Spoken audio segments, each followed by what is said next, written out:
안녕하십니까. 지난 한 주간 또 잘 지내셨습니까? 혹시라도 중간고사 때문에 또 많이 쉬지도 못하시고 고민도 많이 있었을 걸 알고 있지만, 그러함에도 불구하고 여러분들한테 과제 제시한 것 부담 없이 이렇게 제출해 주시기를 바랍니다.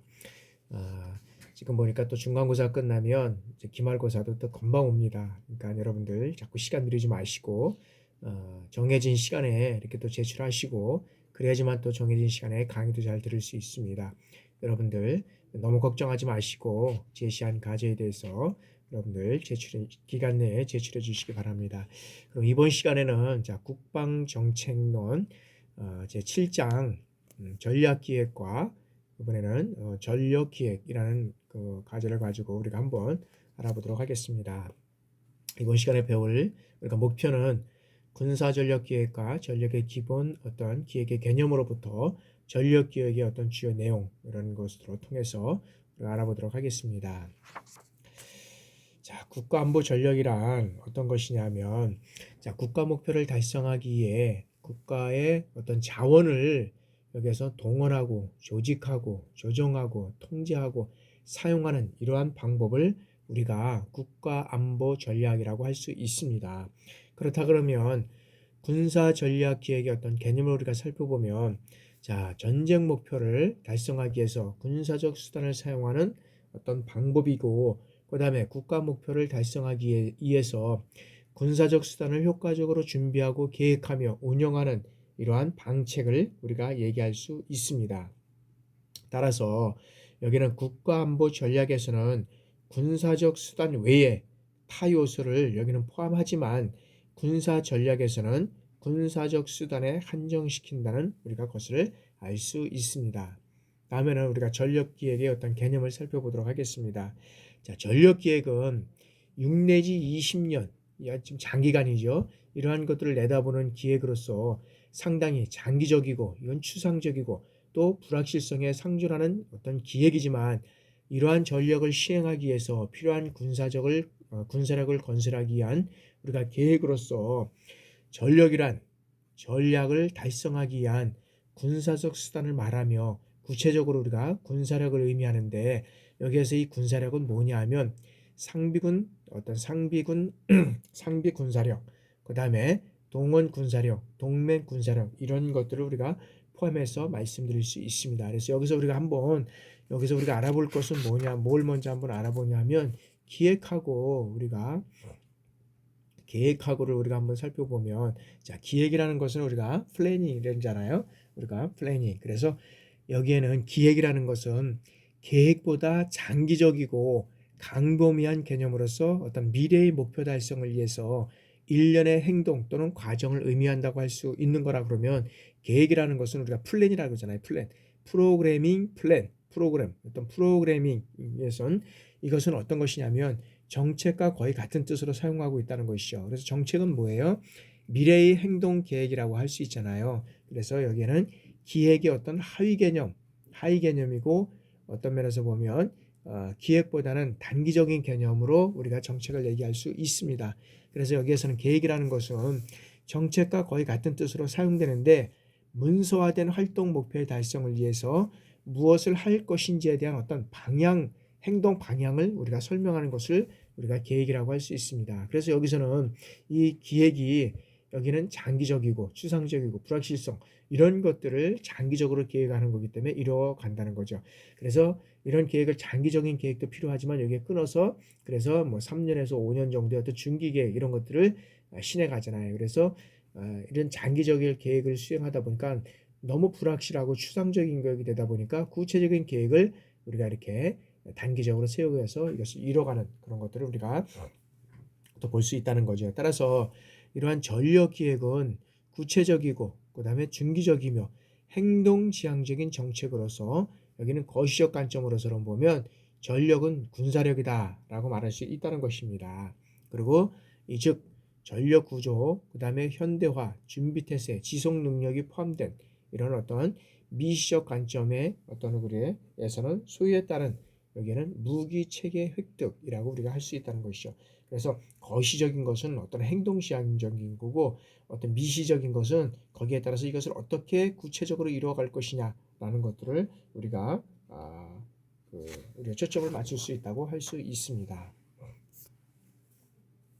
자, 다음에는 이제 두 번째 우리가 그 전력기획을 우리가 한번 살펴봐야 되는데 여기에서는 전략기획, 전력기획, 작전기획 어떤 상호관계를 우리가 한번 살펴보도록 하겠습니다. 여기에서 보면 자, 이것을 만든 것은 누가 만들었냐면 그 랜드 연구소의 폴 베이스 데이비스가 이제 이 표를 만들었는데 이 표를 만든 목적은 뭐냐면 자, 이 가로축을 쭉 보면 여기에서 보면 이 시간을 의미하는 겁니다. 시간. 시간. 그래서 우리가 여기에서 우리가 계획을 해서 이게 전략 계획은 6년에서 뭐 20년 이렇게 너무 많이 걸리는 이렇게 그런 그 계획이라고 그랬잖아요. 단기 계획 같은 경우에는 우리가 3년에서 5년 계획 이렇게 얘기를 하고 있잖아요. 그래서 여기에는 이 가로축은 시간을 의미하고 미래에 대한 행동 계획을 하는 것인데 여기는 불확실하고 추상적이라는 것이죠. 왜냐하면 먼저도 말씀드렸지만 자, 6에서 20년, 6에서 20년의 어떤 미래에 대한 불확실성에 대한 부분은 연구 개발을 통해서 추진할 수 있는데 이러한 연구 개발이 어떤 면에서는 중요하다고 할 수 있는데 이 미국을 우리가 살펴보면 우리가 다음 시간에 한번 요걸 한번 볼까요? 자, 요걸 한번 내용을 잠깐 한번 살펴보면 자, 이 연구 개발이 중요한데 미국은 국방비 어떤 15%를 여기는 연구 개발로 사용한다는 거죠. 그런데 실제로 보면 우리나라 같은 경우에는 5%밖에 연구 개발에 사용하지 않는다는 거죠. 이런 측면에서 상당한 불확실성 이런 것들이 있다는 거죠. 그렇다면 자, 3년에서 5년의 중기는 어떻게 할 것인가? 이러한 장기 계획은 이런 불확실성이 통해서 이러한 연구 개발이 중요하다고 하는데 그러면 이 중기 계획은 어떻게 할 것인가? 중기 계획 혹 전력 계획이라고 하는 것인데 이 경우에는 자, 중기 계획이라는 것은 기획 예산 제도라고 하는 PPBS라는 우리가 이런 전략을 어떤 계획으로 옮기는 과정이라고 할 수 있다는 거죠. 그래서 현재부터 3년 사이에는 과거에 구매해 놓은 어떤 무기라든지 장비, 물자, 현존 군사력의 어떤 위기에 대응하는 작전 계획을 수립하는 것이 중요하다고 할 수 있다는 것이죠. 그래서 이러한 전력 기획과 전략 기획, 즉 사업 계획과 이 작전 계획에 대해 우리가 살펴보면 자, 전략 기획이라는 것은 6 내지 20년 후의 어떤 미래의 환경과 사건에 대해서 예상하고 그다음 필요한 행동을 준비하기 위해서 연구 개발을 통해서 국가 목표를 달성하는 것으로서 여기는 선언적 정책이라든지 기획 시나리오에 대한 어떤 설명을 제시하고 있다는 거죠. 그래서 여기서 보면 노무현 정부에서 우리가 예를 들어보면 뭐냐면 노무현 정부에서는 동북아 중심 국가, 그다음에 자주 국방 태세 확립 등 이런 것들을 내세운 것이 있었는데 이는 어떤 면에서는 전략 계획이라고 할 수 있습니다. 뭐냐면 자, 동북아 중심 국가는 10년 내지 20년 후에 어떤 동북아 상황을 고려해서 추진해야 하는 것이고 자주 국방도 이 장기적인 것이죠. 10년에서 20년 이 미래를 내다보고 추진하는 것입니다. 그래서 2004년도 3월에 아마 3월 초 같은데요. 이 노무현 정부에서 국가안보 정책 구상을 발표했는데 이것은 전략기획의 어떤 일종인데 이것은 어떤 것이냐면 미래의 발생이 거의 불가능한 상황, 즉 한반도에서 중국과 일본 간의 어떤 세력 다툼이 발생한 것을 감안해서 동북아 균형자의 어떤 그런 것들의 역할을 제안했는데 이것은 어떤 면에서 보면 잘못된 구상이라고 할 수 있다는 것입니다. 그래서 여기에서는 장차전에서는 그러면 장차전에서는 어떤 구상을 해야 될 것이냐, 지상전 중심이냐, 해상전 중심이냐, 공중전 중심이냐, 아니면 육해공 합동훈련을 시킬 수 있는 통합전력 중심일 것인가라는 판단을 해야 된다는 것이죠. 그래서 국방부 수준에서 각 군의 어떤 중기 사업 계획을 통합한 국방 중기 계획을 여기에서는 마련해야 한다는 것이죠. 그래서 여기에서는 어떤 것이 중요하냐면 여기는 사업 계획은 중기에 필요한 어떤 군사 능력을 제공하며 따라서 이런 전략 계획은 추상적이지만 전력 계획은 구체적인 계획이 여기는 필요하다는 것이죠. 그래서 전략 계획은 장기적으로 6에서 20년에서 이루어지는 거기 때문에 추상적이고, 전략기획은 여기서는 3년에서 5년 정도 이렇게는 이루어지기 때문에 구체적인 어떤 계획이라고 할 수 있다는 것이죠. 따라서 국방정책에서는 전략기획이라든지 전력기획, 요 사업계획이죠. 그 다음에 작전계획 이런 것들이 시간대별로 그 다음에 단계별로 존재하는데, 국방정책에서는 이와 관련된 전문 인력들이 이들의 어떤 상호관계를 잘 이해하고, 그 다음에 적절한 전문가들이 적재적소에 배치돼서 이런 관련 임무를 수행할 때 군사 전략이나 군사 전략이 제대로 수행될 수 있다는 것입니다. 그래서 여기에서는 요약해서 여기는 요거에 대한 결론적으로 말하면, 이런 것들 전략기획과 전략기획 이런 것들이 어떤 시간대별로 잘 이루어지고, 그 다음에 이런 전문 인력들이 여기에서는 상호 관계를 이루어갈 때 여기에는 이 군사 전략이나 군사 전력이 제대로 수행될 수 있다는 것을 여기서는 말씀드릴 수 있다는 것입니다. 자, 이제 다음에는 전략 및 전략 기획의 어떤 분석표를 우리가 한번 살펴보도록 하겠습니다. 자, 그림에서 보면 여기에는 이 전략의 어떤 선택 과정과, 그 다음에 여기에서는 전력의 어떤 그런 선택 과정 이런 것들을 우리가 볼 수 있는데, 자, 군사 전략의 기획 과정은 여기는 국가 안보 전략, 요 국가 안보 전략에서부터 이제 출발한다는 거죠. 그래서 여기서 국가 안보 전략에서 이렇게 해서 여기는 미래 안보 환경에서는 기술적인 거, 그다음에 현재 안보 환경에서는 뭐냐, 여기는 자원의 제한 요소인 거. 그래서 이것이 국가 목표가 되고 국가 이익이 여기에서는 이루어져 가야 된다는 거죠. 그래서 여기에서는 국가 안보 전략 여기서부터 출발한다라고 우리가 볼 수 있고요. 그래서 국가 군사 전략의 기획은 여기에서는 안보 환경부터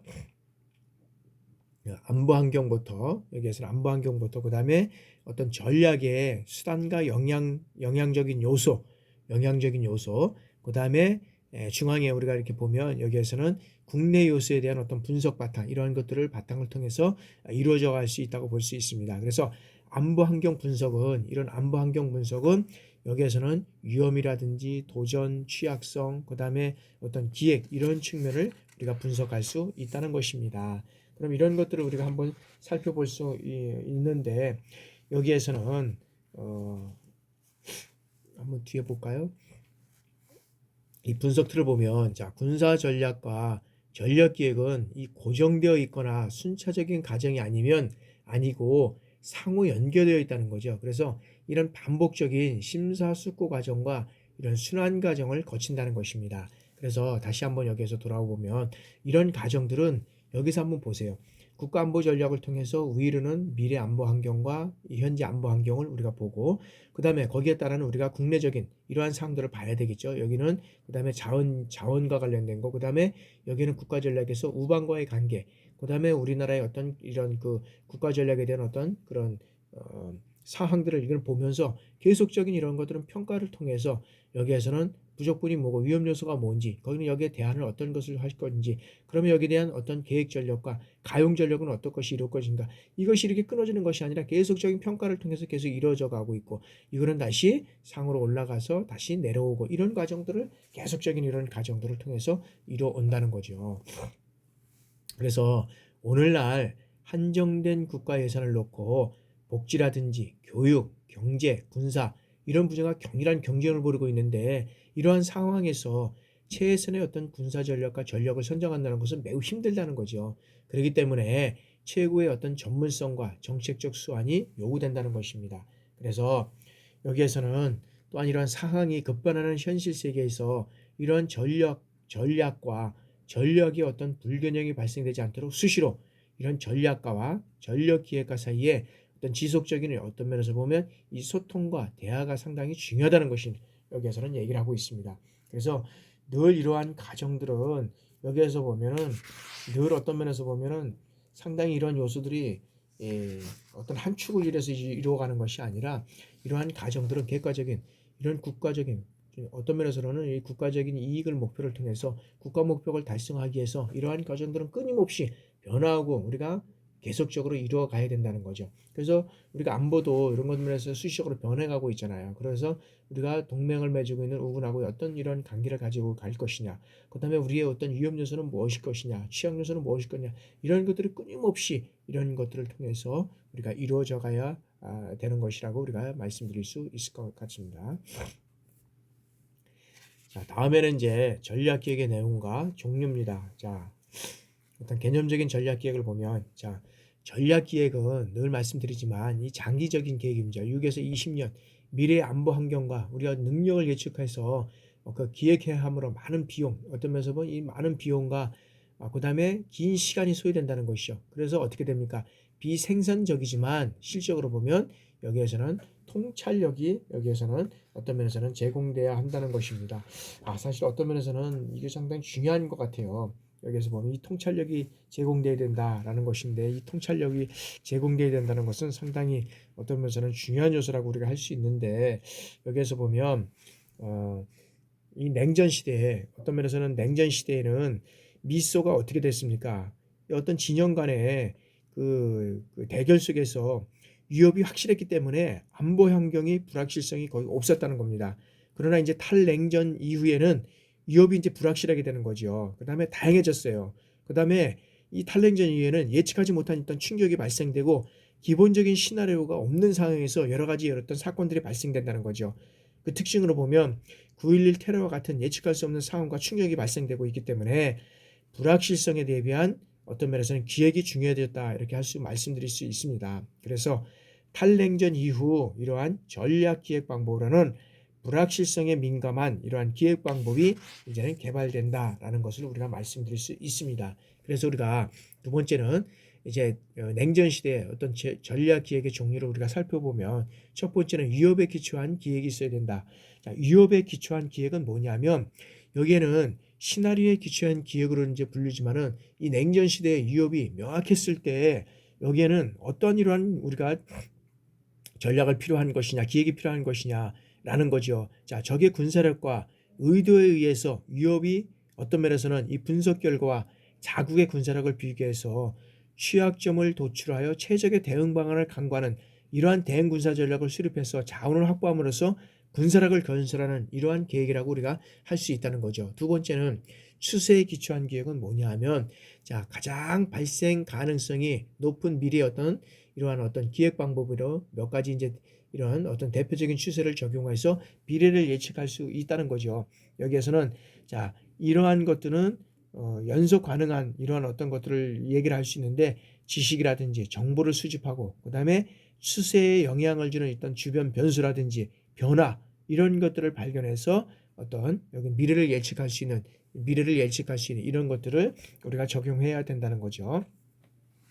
그러다 보니까 여기는 어떤 면에서는 중장기가 아니라, 여기는 중기 계획이 아니라 여기는 장기적인 어떤 전략 기획이 필요하다는 것이죠. 자, 시나리오에 의한 기획은 뭐냐면, 자, 한 국가의 어떤 외부 환경과 내부 환경의 변화에 따라서 어떤 몇 가지 대안적 미래를 설정하고 어떤 과정을 거쳐서 그 대안적 미래에 도달하게 되는 것을 설명해주는 이러한 시나리오를 개발해서 각 시나리오별로 대응 군사 전략을 기획하는 우리가 방법이라 할 수 있다. 그래서 여기에서는 자, 냉전기 위협이 확실했을 때, 그 다음에 탈냉전기 불확실성이 증가했을 때, 뭐 이런 것들을 통해서 우리가 여기는 볼 수 있다는 거죠. 그래서 여기에서는 그러한 것들을 통해서 우리가 장기적인 계획을 세워 나가야 된다는 거죠.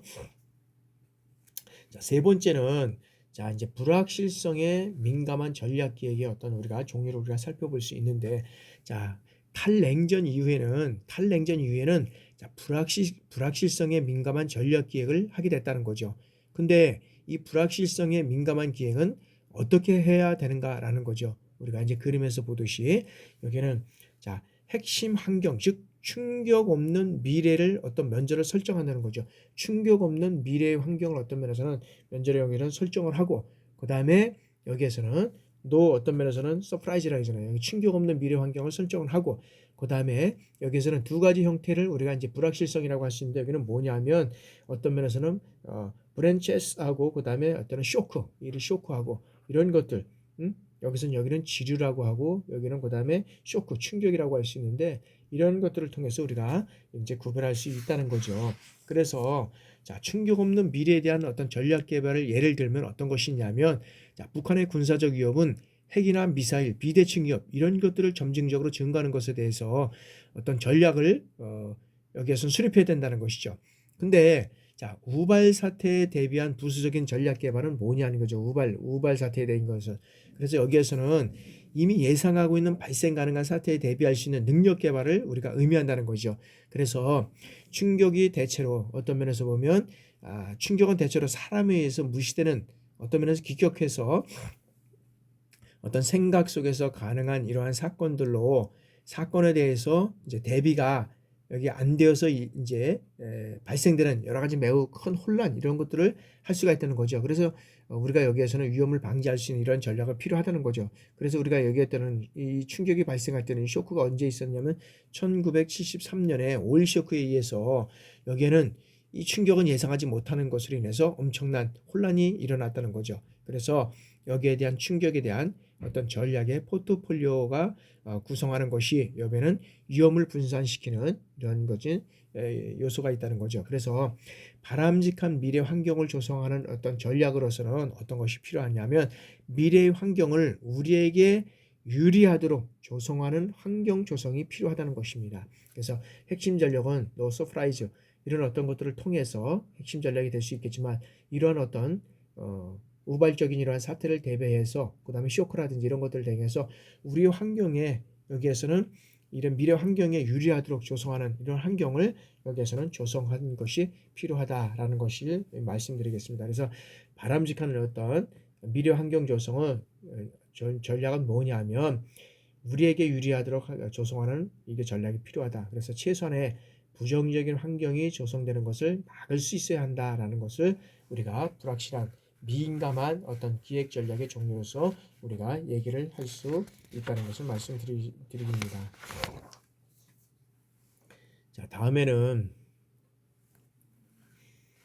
이제 두 번째는 전략적 포트폴리오 경영 기획입니다. 자, 전략적 포트폴리오는 1997년에 미국의 4개년 국방계획 검토 보고서에서 등장한 개념인데, 여기에서는 다양한 우발 사태에 대비한 능력에 기초한 기획을 권장하기 위한 것으로 이제 등장하게 됐다는 거죠. 그래서 여기서는 미래의 적응성에 부여하는 분산 능력이 필요한데, 여기에서는 포트폴리오 구성 요소들 간에 잠재적인 시너지 효과를 달성하고 미래의 다양한 갈등을 성공적으로 다루기 위해서 여기에서는 필요하다라는 거죠. 자, 세 번째는 능력 기반 기획입니다. 능력 기반 기획이란 여기에는 뭐냐면, 광범위한 미래의 도전과 환경에 적합한 능력을 제공할 목적으로 불확실한 상황에서 여기에서는 기획하는 행위라고 우리가 얘기를 할 수 있습니다. 그럼 능력 기반의 어떤 기획의 첫 번째를 보면, 여기에서는 각각의 다른 목적과 조건에 유용한 능력을 제공함으로써 미래의 어떤 불확실성을 여기에서는 취급한다는 것이고, 두 번째는 규격화된 능력과 조합 능력을 갖춰야 하고, 셋째는 최적화보다는 신축성, 적응성, 강건성의 어떤 여기에 대한 목표를 추구해야 된다는 겁니다. 그다음에 네 번째는 복수의 효과적 측정 방법을 여기에서는 얘기를 하고 있고, 다섯 번째는 판단과 그다음에 질적 측정에 어떤 분명한 역할이 있어야 되고, 여섯 번째는 어떤 선택의 경제학, 그다음에 일곱 번째는 고위 정책 결정들의 어떤 구사력 요소가 광범위한 능력에 근거한 분석을 기초로 정책 선택을 하는 결과를 여기는 나온다는 것을 인식해야 한다는 것입니다. 그래서 여기에서는 능력에 근거한 기획은 올바른 능력들을 신속하게 여기는 조합할 수 있다라는 것을 우리가 말씀드릴 수 있습니다. 자, 다음에는 이제 네 번째는 가정에 기초한 기획입니다. 가정에 기초한 기획은 뭐냐면, 자, 환경이 급속하게 변할 때 이 추세 분석은 어떻게 된다는 것입니다. 불적절하다는 것입니다. 그러면 그 대안으로서는 이 가정에 기초한 기획 개발이 필요한데, 여기에서는 이제 그 가정에 기초한 기획 과정 5가지 단계를 우리가 한번 살펴보도록 하겠습니다. 여기서는 이제 미국의 여기서도 랜드 연구소에 개발한 이러한 과정을 우리가 살펴볼 수 있을 것인데요. 자, 첫 번째는 여기에서는 가정의 식별이다. 가정의 식별, 그 다음에 여기서는 다섯 개는 부담을 갖게 하거나 취약한 가정의 식별이고, 가정이 실패하거나 그 다음에 가정의 취약성이 변하고 있다는 어떤 지표의 식별이 있고, 가정의 실패를 방지하기 위해 취할 수 있는 조성행위, 위험 방지 행위의 개발, 이런 것들을 통해서 우리가 한번 사례를 한번 살펴보겠습니다. 자, 여기에서 이제 예를 들면, 자, 한국의 군사 전략은 한미 연합 전략에 의한 적극적 방위 전략이 이런 이제 전략이라고 우리가 할 수 있다는 거죠. 그래서 이 전략이 갖고 있는 내재적인 몇 가지 이 가정 중에서 우리가 살펴보면, 자, 굳건한 한미 동맹과 한미 연합 방위 체계는 계속 유지될 것이다라는 이런 가정을 식별할 수 있다는 거죠. 그래서 여기에서 한미 연합 전략에 의한 적극적 방위 전략인데, 이제 이것은 몇 가지 중에서 굳건한 한미 동맹과 한미 연합 전략 체제는 계속 유지될 것이라는 이런 가정에서 이제 식별될 수 있다는 것입니다. 그래서 여기에 보면 이 과정의 어떤 상황 변화에 따라서 한국의 방위 부담에 어떤 방위의 부담을 갖게 하고 취약될 수 있다는 가정이 이제 있을 수 있다는 거죠. 그래서 여기에서는 이제 3단계에서는, 자, 이 3단계에서는 뭐냐면, 자, 이 과정이 한미역의 어떤 이런 것들을 가정이 실패하거나 그다음에 가정이 취약해서 여기는 커질 수 있는데, 이 위에 한국에서 이 반미 감정이나 그다음에 이런 반미 감정이 심화돼서 미국에 대한 어떤 방위비 지출 삭감 등 여기에 대한 방위 공약이 변화될 수 있기 때문에 우리 여기에서는 방위비 지출 삭감이라든지 이런 것들이 변화되기 때문에 여기에서는 이런 가정을 우리가 볼 수 있고요. 4단계에서는 어떤 게냐면요, 자, 한미 연합 체계에서 약화되는 것을 방지하기 위해서 한미 동맹을 더욱 굳건하게 만드는 여러 가지는 어떤 정책적 행위를 우리가 들 수 있다는 것이죠. 자, 예를 들면 뭐냐면, 노무현 정부 때는 약해진 어떤 한미 동맹을 여기서는 이명박 정부 때는 신뢰 동맹, 그다음에 가치 동맹, 평화 구축 동맹 이런 것들로 이제는 발전시키고, 여기에는 전략 동맹을 격상시키기, 이러한 조성 행위를 가지고 있었다는 것입니다. 그래서 여기에서는 5단계에서, 자, 한미 연합 방위 체계가 약화될 경우 위험을 방지하기 위한 위험 방지 대책의 요소로는 어떤 것이 있느냐, 우리가 한미 동맹을 굳건히 하고 이런 것들을 통해서 한미 연합 방위 체계를 계속 유지시켜갈 가정을 통해서 우리가 이런 것들을 얘기를 했지만, 실질적으로 보면 약해질 수도 있잖아요. 그죠? 위험이 반드시 있을 수도 있다는 거죠. 이러한 대책은 어떻게 이루어져 갈 것이냐라는 거죠. 여기에서는 첫 번째로 보면, 자, 한국의 독재적 방위 역량을 여기에서는 제고해야 된다는 것이고, 그 다음에 두 번째는 북한의 위협과 도발을 감소시키기 위해서 남북한 관계를 개선하고 육자회담을 여기에서는 재개를 계속적으로 유지해야 되는 것이고요. 그 다음에 세 번째는 중국이 대북한 지원을 여기는 감소시키도록 대중 외교를 활성화해야 된다라는 것이죠.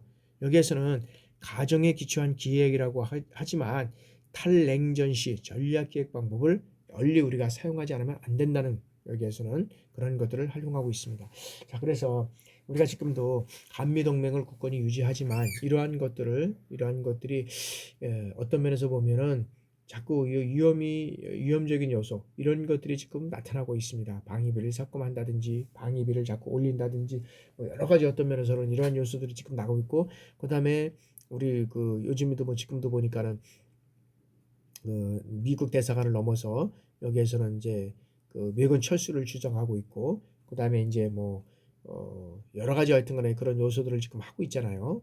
그러다 보니까 정말 미군이 철수하게 되면 우리가 어떻게 해야 되느냐, 이런 요소들이 지금 있다는 거죠. 실질적으로 북한이 핵을 만들고 언제든지 우리를 지금 어떤 면에서는 무력화시킬 수 있는 이러한 지금 체제가 갖추고 있는데, 이런 것만 가지고 우리가 좀 할 수 있는 이런 요소가 있을까? 사실 미국이 없이 우리가 이런 것들을, 미국만 의지하는 건 아니지만 미군을 철수한 상태에서 우리가 정말 이런 거를 감당할 수 있을까? 참 너무 여러 가지 어떤 면에 보면 걱정도 되는 겁니다. 그렇지만 군에 있는 여러분들은 아마 잘 판단을 해서 이러한 요소들을 우리가 지금 그런 위치에 있지는 않지만 그래도 한번 생각해보는 이러한 시간들을 우리가 가져야 되지 않을까 하는 생각을 해봅니다. 자, 다음에는 이러한 냉전 시와 탈냉전 시 어떤 전략 기획을 비교해 보면 어떤 거냐면, 자, 안보 문제라는 것은 신중하고 중요한 문제라고 우리가 얘기를 할 수 있습니다. 그래서 어떤 국가는 미래를 내다보고 생존을 위한 환경을 조성하기 위한 기획이지만 그렇지 못한 국가는 어떤 면에서는 현실을 따라가기에 분주하다고 할 수 있죠.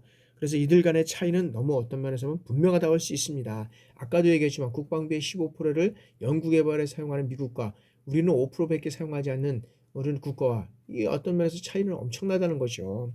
그죠? 그래서 여기에서는 우리가 상당히 중요하다고 할 수 있는데 우리가 한번 살펴보면 자, 탈냉전 이후는 핵 확산과 그다음에 확산 대응, 탄도미사일, 화학무기 그리고 어떤 말에서는 생화학무기 확산 방지, 그다음에 지역 강국 간 어떤 전쟁 억제, 지역적인 어떤 군사 안정성 이런 관련된 이런 어떤 조성이라든지 환경 조성이라든지 지역 군비 통제 등이 중요하게 부각된 어떤 이슈가 있었다는 거죠. 그런데 그런 면에서 보면 여기에서는 보면 냉전 시대는 이런 뭐 전쟁 억지라든지 재래식 배치, 뭐 강대국의 어떤 안정성, 그다음에 이런 동맹의 결성, 그다음에 어떤 군비 통제, 지역 안정성 이런 것들을 위해서 냉전 시대는 이런 것들이 상당히 어떤 면에서는 강화됐는데 탈냉전 이후에 이제 들어서면서부터는 이런 것들이 약화가고 있다는 거죠. 그러면서 어떤 것이 더 탈냉전 시대는 강화됐냐면 여기에서는 핵 확산과 확산 대응, 그다음에 탄도미사일과 생화학 무기, 그다음에 지역 강국의 어떤 전쟁 억제, 그다음에 환경 조성 이런 것들이 더 탈냉전 시대는 강화되고 있다는 거죠. 우리가 보면 계속적으로 보면 그다음에 이제 우리가 보면 탈냉전 시대 여기도 보면 그다음에 어떤 신세계 질서 개념을 지원하기 위해서 연합군을 개입한다든지 그다음에 신속한 의사결정이라든지 그다음에 선제 공격, 그다음에 뭐 이런 그 임시연합을 신속하게 구성해서 작전 능력을 구비하는 것, 그다음에 전쟁 목표라든지 여기에 대한 이런 것들에 대한 어떤 그 관심이 이제는 탈냉전 시대에는 중요한 이러한 요소로 이제 냉전 시대보다는 강화되어 있다는 거죠. 그래서 여기에서는 냉전 시대, 탈냉전 시대 이후에 어떤 면에서 보면은 여기서도 보면 군비 강화라든지 전쟁 억제라든지 이런 것들이 강화됐었는데 이제는 그런 게 아니라 핵확산 이런 것들이 이제 강화되는 추세가 돼 가고 있다는 거죠. 그래서 우리가 상당히 참 중요한 시대를 우리가 살아가고 있다. 그러면서 우리가 미국과의 어떤 동맹을 계속적으로 유지해 가야 되지만 또 이런 북한의 어떤 핵 억제라든지 이런 것들을 그다음에 선제 어떤 공격을 저지하기 위해서 이런 중국과의 어떤 이런 그 관계 설정을 어떻게 해 갈 것이냐 뭐 이런 것들이 상당히 우리가 중요하다라고 할 수 있다는 것입니다. 자, 그러면 이제 전략 기획의 어떤 내용과 종류를 우리가 살펴보면 자, 여기에서는 개념적인 전략 기획을 보면 자, 군사력을 결정할 때 고려 요소는 뭐냐면 자, 여기는 군사력이 결정되면 그 군사력을 시행할 군사력을 결정하는 절차를 밟게 된다는 거죠. 그래서 군사력을 결정할 때는 크게 보아서 우리가 세 가지 요소를 이제 고려하게 되는데 그러면 어떤 요소를 고려해야 되느냐? 첫 번째는 자, 우리의 가용 전력이 얼마인가라는 것이죠. 그다음에 두 번째는 자, 적과 비교해서 부족한 전력은 얼마고 분쟁 시 우리가 감수해야 할 위험은 어느 정도인가라는 것이요. 세 번째는 자, 부족한 전력을 보충하고 그다음에 위험을 최소화하기 위해서는 우리는 어떤 종류의 어떤 크기의 그다음에 여러 가지 어떤 종류의 전략을 어떻게 혼합해서 이러한 어떤 대안적 군사력을 기획해 갈 것인가 이런 것들이 이제 중요하다는 것이죠. 그래서 전력을 기획할 때 가장 중요한 것은 이러한 전략 기획과 논리적인 일관성이 있어야 된다는 거죠. 그래서 상호 여기에는 연관성이 있어야 하고 국방 목표를 달성하는 데 가장 효율적인 어떤 전략의 대안을 찾지 않으면 안 된다라고 여러분들에게 말씀드릴 수 있습니다. 그러면 이런 어떤 전략 기획의 어떤 종류를 우리가 한번 살펴보도록 하겠습니다. 이런 전략 기획의 종류는 첫 번째는 이제 우리가 하향식 기획인데 여기에서는 하향식 기획은 자, 국가 안전 전략에서 국가 목표를 도출하고 그다음에 국방 목표로부터 군사 전략을 선정해서 군사 전략을 뒷받침하기 위한 전략을 검토하는 어떤 면에서는 위계적인 논리 절차를 따라서 전력을 기획하는 방법이라고 우리가 할 수 있습니다. 그래서 여기에는 전력을 기획하는 우리가 방법이라고 우리가 할 수 있다는 거. 그다음에 여기는 거시적 관점에서 전력 수요를 검토하는 이러한 측면에서 우리가 얘기를 할 수 있고요. 그다음에 국가 이익과 목표, 전략을 위해서 여기에서는 중요하게 고려될 요소가 있다는 거죠. 그다음에 상향식 기획에서는 자, 현존 능력 이런 것들을 기준으로 간주하고 이를 어떤 면에서는 실질적으로 그다음에 여기에서는 어떤 개선하는 이런 쪽에서 여기에는 최저의 어떤 중점을 두고 있다라는 것이고 시나리오 기획은 자, 미래의 사항이 어떻게 전개될 것인가에 대한 어떤 시나리오를 정하고 각 시나리오에 대비하기 위한 어떤 전략을 여기에서는 기획해 나가야 된다는 거죠. 그래서 여기는 실질적으로 보면 이러한 어떤 실질적인 시나리오에도 우리가 기획해 나가지만 약점은 이런 것들이 다 어떤 면에서 우리가 계획한 대로 이루어질 수 없다는 또 여기는 약점도 있을 수 있다는 것을 우리가 한번 살펴보고요. 자, 그 다음에는 이제 자, 위험 및 여기에는 취약성 중점기에 자, 상대방의 어떤 위험을 분석해서 우리의 능력과 비교함을 해서 부족분을 식별하고 그 부족분을 메우기 위한 어떤 전략 기획 방법을 우리가 여기에서는 얘기를 할 수 있다는 거죠. 취약성 부분은 어떻습니까? 우리의 능력의 취약점을 발견하고 그것을 고정하기 위한 어떤 전략 기획 방법이라고 우리가 얘기할 수 있는 거고요. 능력 기반 사회는 능력 기반 기획은 자, 어떤 적의 도전 요소를 발견하고 거기에서 이를 제거하는 거죠. 그래서 이를 제거하고 그 다음에 우리의 어떤 능력을 제대로 발휘할 수 있는 이러한 것들을 여기에서는 이루어가는 것이 될 수 있다. 그 다음에 핵심 역량과 그 다음에 임무 중심 기획이다. 그 다음에 우리의 어떤 핵심 역량, 임무를 파악하고 주요 임무를 식별하기 위해서 여기에 필요한 전략은 어떤 것이냐라는 것이죠. 여기에서는 그래서 우리가 우선순위를 정립하고 나가는 것이다. 근데 여기에서는 약점은 뭐냐? 핵심 역량과 임무가 시대에 어떤 낙후되는지 이런 것들을 판단해야 된다. 그 다음에 조직의 이익이 군사 어떤 목표, 국가 군사 목표를 앞지를 가능성이 있느냐 없느냐 뭐 이런 어떤 것들 약점이 있다는 것이죠. 그다음에 위험 방지 기획이다. 자, 발생 가능한 모든 경우에 대비해서 여기는 군사 전략을 어떤 면에서 어떤 전략은 계획하는 방법이다. 그래서 여기에서는 약점은 아군의 능력을 가소평가할 경우 여기는 상대적인 어떤 여러 가지 요소들이 있을 수 있다는 그런 요소가 있죠. 자, 다음에는 여기에서는 이제 기술 중심 기획이다. 기술 중심 기획은 뭐냐면은 자, 적보다 뛰어난 기술 개발에 여기는 중점을 둔 기술 우위의 무기 체계를 중점을 둔 것이다. 장점은 뭐냐? 여기는 창의성이 활용되고 아군의 질적 우위를 유지할 수 있고 약점은 저비용, 저효율을 이루어갈 수 있다는 것이고 전력 구조가 불균형을 처리할 수 있다는 것이다. 자, 재정 중심 기획은 뭐냐? 자, 여기에는 가용한 예산의 범위 내에서 전력을 기획하는 방법이다. 예산, 이거 상당히 중요하죠. 그래서 민주적 절차에 따라서 국방을 운영하는 것이다. 그래서 우리가 1년 예산할 때 보면 국방 예산을 세우고 국방 예산뿐만 아니라 각종 예산을 세워서 이 예산의 범위 내에서 뭘 할 것인가를 이루어간다는 거죠.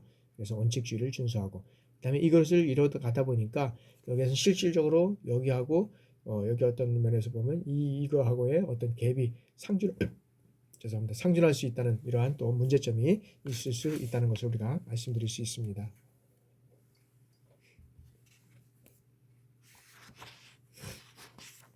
자, 그러면 전략 기획 방법의 어떤 사용을 우리가 한번 살펴보면 여기서는 자, 각종 기획 방법이 갖고 있는 여러 가지 어떤 장점과 약점을 잘 이해하고 현실의 어떤 이런 문제점, 현실의 어떤 군사 문제의 어떤 분석과 전력 건설 대안의 개발에 대한 유용한 몇 가지 이제 기획 방법들을 동시에 이제 사용해야 하는데 여기에서는 전력 건설 대안을 개발할 때 전략 기획 과정과 전력 기획 과정이 동시에 병렬적으로 진행되거나 상호 순환 검토가 이루어지도록 하는 것이 여기서는 중요하다라는 것이죠. 그래야지만 여기서는 이런 것들이 상호 지속적으로 이루어갈 수 있다는 것이죠. 그 다음에 이 전략과 전략기획 활동은 어떤 면에서 상호 의존적이며 그 다음에 군사적 미래에 대한 이 해답과 어떤 길을 제시하고자 하는 목적을 가지고 있기 때문에 여기는 과학이 아니라 여기다는 술이다라고 합니다. 이 과학은 사이언스라잖아요. 사이언스. 어떤 면에서는 전략과 어떤 면에서는 전략과 전략 기획은 어떤 과학이 아니다라는 거죠. 수리다보다는 예술적인 거는 어떤 예술적인 것, 아트라는 거죠. 아트라는 거. 그래서 여기서 상당히 중요하다는 것이 이것이. 그래서 자, 바람직한 전략과 전략 기획을 위해서는 한국과의 전략가와 전략 전문가들뿐만 아니라 국민들 중에서 지혜 있는 인사들이 참여해서 활발한 토론 과정을 거치도록 해야지만 이 더 나은 어떤 전략과 전력이 여기에서는 이 전력이 기획될 수 있다라는 것들을 우리가 말씀드릴 수 있다는 거죠.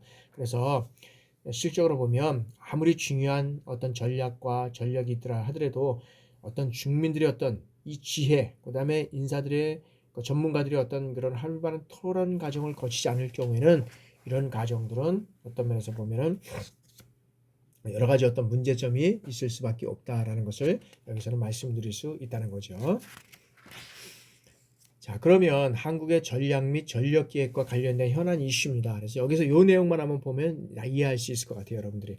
자, 지금까지 한국의 어떤 한미 연합 방위 체제 하에서 북한의 위협에 대한 억제와 이 대응에 대한 중점을 둔 전략과 그다음에 전력 기획을 수행해 왔는데, 여기서 전략 기획은 대개 미국이 수행해 왔고, 전략 기획이죠. 큰 틀에서 전략 기획이라는 6년에서 20년에 이르는 장기적인 계획이죠. 이 전력 기획은 중장기, 장기, 중기 계획이죠. 이거는 한국군이 주도하고 미군이 지원하는 어떤 분업 체계를 우리가 가지고 있었다는 거죠. 그죠? 분업 체제를 가지고 있었다. 그래서 그러나 이제는 한미 양국 간의 이 작전 통제권 환수 일정이 합의되고, 그다음에 한국이 주도하는 어떤 군사 전략이 이제 어떤 면에서 수립이 필수적인 과제로 됨에 따라서 한국은 어떻게 됩니까? 전략 기획과 전략 기획을 독자적으로 수행할 수밖에 없는 이러한 이제 위치에 있었다는 거죠. 그러면 한국이 이러한 것들로 인해서 이제는 어떤 독자적인 이러한 전략과 전력 기획을 수립할 수밖에 없는데, 그러면 이런 어떤 방향으로 우리가 과제를 설정해 갈 것이냐라는 거죠. 그럼 첫 번째는 뭐냐면, 자, 한국이 군사 전략을 주도적으로 진행한다는 어떤 것들이 이제 얘기가 되고 있다는 거죠. 이 한국은 뭐냐면, 자, 전쟁 억제와 전쟁 승리를 확실하게 달성할 수 있는 군사 전략을 만들어야 한다는 것이죠.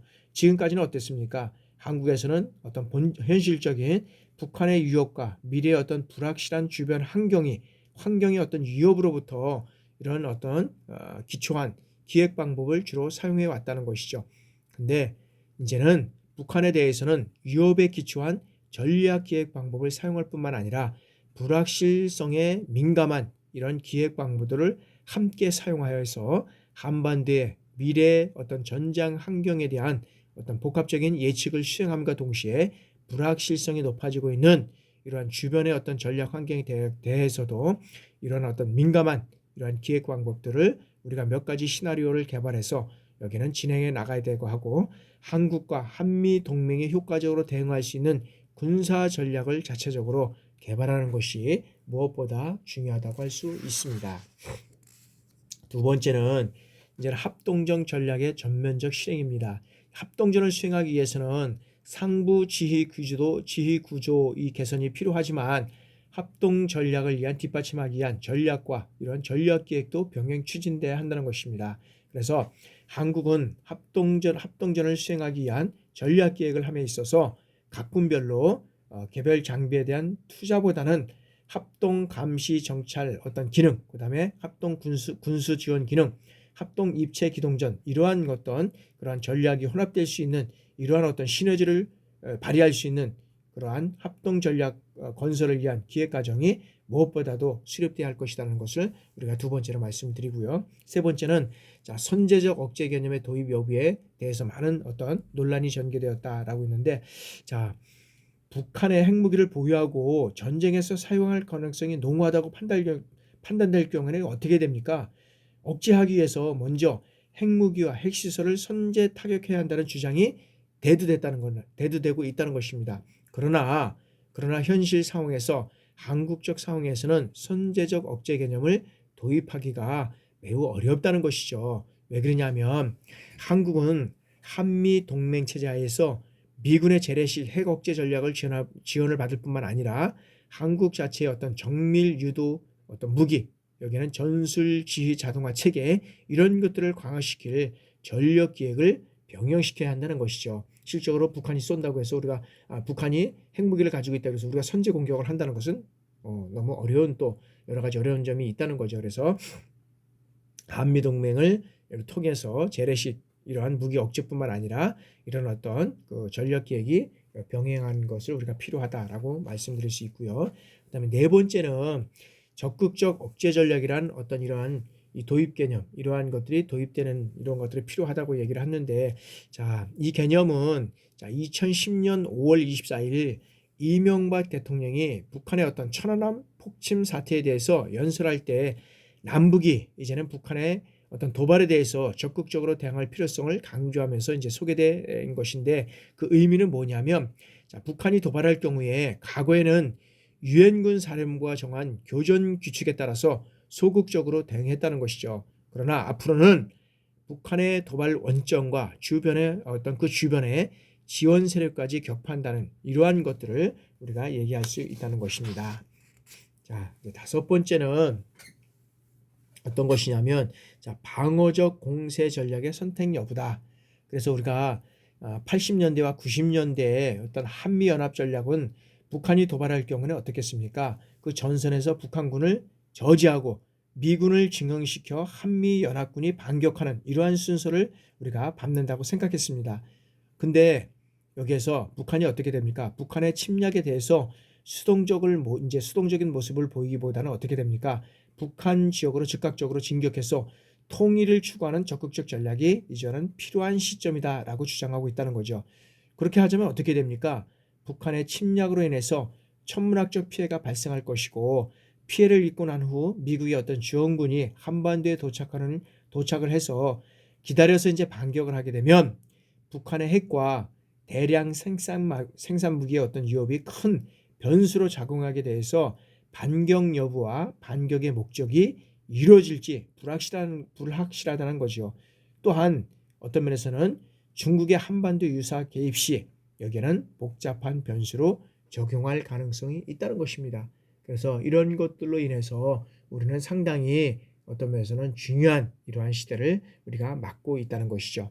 그래서 우리가 전체적으로 그래서 우리가 요약을 한번 해보면 어떤 것들을 우리가 들 수 있냐 하면 자, 이제는 자, 우리는 전략 기획과 전력 기획의 어떤 상호 관계와 여러 가지 방법을 잘 숙지하고 그다음에 국가 목표와 국방 목표를 달성하기 위한 전략과 그다음에 전략 기획 방법들을 동시에 잘 활용함으로써 미래의 불확실성 그다음에 이러한 전략 환경 속에서 국가의 안보와 번영을 달성해야 한다는 우리가 사명감을 우리가 가져야 한다는 것입니다. 그리고 이런 전략 기획이 잘못되면 우발 사태를 맞아서 국가와 국민이 우왕좌왕하게 되고 그다음에 국가와 그다음에 여기에서는 국가와 동맹국의 어떤 지원을 허비하게 되면 여기에는 전략 기획이 없을 경우 우발 사태에 제대로 여기는 사용할 전략이 없어서 국가 안보는 위태롭게 될 수밖에 없다는 것입니다. 그렇기 때문에 우리는 어떻게 해야 됩니까? 자, 국가가 평화롭고 국민이 안전하도록 이러한 전략과 그다음에 전력 기획에 종사하는 사람들은 미래에 대한 어떤 예측력 능력을 기르고 그다음에 저비용 고효율의 어떤 전략과 전력 기획을 할 수 있는 능력을 배양하는 것이 매우 중요하다라고 할 수 있습니다. 따라서 21세기에 대두된 어떤 미국의 신속 결전이란 무엇이냐면 자, 전쟁 수행 전략과 합동 전략을 활용하고 그다음에 한국의 합동전 전략과 합동 전략을 최대한 활용해서 전쟁 발발과 동시에 어떻게 됩니까? 평양의 지휘부를 마비시키는 이러한 전략의 유동성을 우리가 두말할 필요가 없다고 할 수 있습니다. 그런데 전쟁의 피해를 줄일 뿐만 아니라 전쟁을 사전에 억제할 수 있는 이러한 우리가 또한 관점을 어떤 마비 전략을 중심으로 한 방어적 공세 전략의 중요성은 더 커진다고 볼 수밖에 없습니다. 그래서 이러한 방어적 공세 전략을 뒷받침하기 위한 적절한 또한 전략의 기획도 요구될 수 있다고 할 수 있습니다. 이제는 전쟁이 나면 실질적으로 보면 어느 한 지역이 피해를 당하는 것이 아니라 여러분들 한번 지금 그 북한에서는 탄도 미사일을 개발을 해서 이제는 그 미국까지 여기에서는 미국 중심부까지 이제는 핵을 공격할 수 있는 이러한 어떤 능력을 갖추고 있습니다. 그래서 미국에는 계속적으로 미국의 어떤 통제 그런 미국의 핵의 위험을 방지하기 위해서 우리가 계속적으로 여러 가지 북한과 여러 가지 어떤 미국과의 어떤 그런 담화도 하고 어떤 그런 하도 하지만 실제로 보면은 그걸 기점으로 해서 한국을 무력화하겠다는 거죠. 실제로 보면 그래서 400에서 600mm 어떤 탄도미사를 개발을 해가지고 한국의 전 지역을 무력화시키겠다는 겁니다. 그래서 우리가 늘 말씀드리지만 이 국방정책의 중요한 것은 뭐냐면 국가 목표를 우리가 이뤄가야 되는데 전쟁이 없는 국가 목표를 이뤄가야 되는데 북한이 핵을 통해서 한반도를 무력화 저하시킨다 그러면 미국이 오고 미국이 지원하고 이런 것들을 해서 하면 지원이 너무 늦다는 거죠. 그래서 전쟁이 일어나면 3일 안에 최소한의 어떤 3일이 아니라 최소한 3일 이내로 전쟁은 끝내버리겠다는 거죠. 왜? 미국이 여기에서는 지원하는 것을 차단하고 그다음에 전쟁을 끝내버리겠다는 겁니다. 그렇기 때문에 우리가 실적으로 전쟁이 안 나고 우리가 승리하는 것이 상당히 중요합니다. 그렇게 된다 그러면 미국과의 어떤 면에서는 북한하고도 지속적인 이러한 관계를 지속적으로 이루어 가야 되는데 우리가 계속 끌려갈 수만은 없다는 것이요. 또 그렇기 때문에 우리 자체적으로도 이 국방력을 증강시킬 수 있는 이런 무기 체제 개발도 우리가 중요하고 그다음에 중국뿐만 아니라 그다음에 소련 이런 관계도 개선해가는 것도 우리가 중요하다. 그러다 보니까 요즘에는 신냉전 시대를 들었으면서 이제는 그 바이든 정부가 들었으면서부터 또 이 반도체 그다음에 또 여러 가지 어떤 면에서 보면은 우리가 보면 여러 가지 어떤 그 배터리 뭐 이런 것들 관련돼서 이제 미국이 모든 것들을 주도하려고 하잖아요. 그러다 보니까 한편으로는 너네가 어디 편에 쓸 것이냐 뭐 이거를 이제 들고 있다는 거죠. 그러다 보니까 이제 한국은 어떤 면에서는 중국에 어떤 면에서는 기울여져 있지 않나 하는 어떤 미국의 의심이 또 도사리고 있다는 거죠. 그러다 보면 한미 동맹은 어떻게 됩니까? 여기에는 어려워질 수밖에 없다는 거죠. 그렇기 때문에 여태까지는 어떤 한미 동맹, 한미 연합 체계의 끈끈한 이러한 어떤 체제 속에서 우리의 국가 안보를 지켜왔는데 이런 것들이 이제는 어떤 면에서는 금이 가면 한국에는 엄청난 여러 가지 파급 효과들이 올 수 있다는 거죠. 그래서 오기 전에 우리는 이러한 것들을 우리가 한국의 어떤 전략과 발전 전략 이런 전략 계획을 어떻게 할 방향을 가져야 할 것이냐 이런 것들이 우리가 중요하다고 할 수 있고요. 그래서 우리는 무엇보다도 여태까지는 어떤 미군이 전략을 세웠다면 이제는 한국이 거기에 따라서 전략을 세웠지만 이제는 이런 분업 체계가 아니라 이제는 이런 전략과 전력 기획을 독자적으로 수행해 나갈 수 있는 이러한 역할과 체계를 갖춰 나가는 것이 상당히 중요하다 할 수 있습니다. 여러분들 지금까지 강의 듣느냐고 수고 많이 하셨고요. 앞에 거 사실 다 몰라도 이 부분 한국의 어떤 전략과 전략 기획 이런 현안 이슈 이것들만 여러분들이 확실하게 안다 그러면 문제가 없을 것 같아요. 그래서 이거는 한국의 어떤 전략 여기에서 현안 이슈 이런 것들은 다음에도 우리가 어떤 면에서는 기말고사에도 우리가 나올 수 있는 이러한 문제가 되지 않겠냐 이렇게 생각이 됩니다. 그래서 여러분들이 다른 건 다 몰라도 요거 현안 이슈에 대한 우리가 어떤 방향으로 가져갈 것이냐라는 것을 우리가 중요하다 할 수 있다는 것이죠. 그래서 여러분들이 한번 다시 유심히 공부해 보시고요. 여러분들 수고 많이 하셨습니다. 그리고 이번 주도 또 여러분들 건강하시고 다음 주에 뵙도록 하겠습니다. 여러분들 특히 코로나 바이러스가 계속적으로 확진자가 감소되지 않고 있는 이런 상황 속에서 여러분들한테 건강관리 잘 하시고 다음 주에 여러분들 또 건강한 모습으로 우리가 또 강의를 진행하도록 하겠습니다. 여러분들 수고 많이 하셨습니다.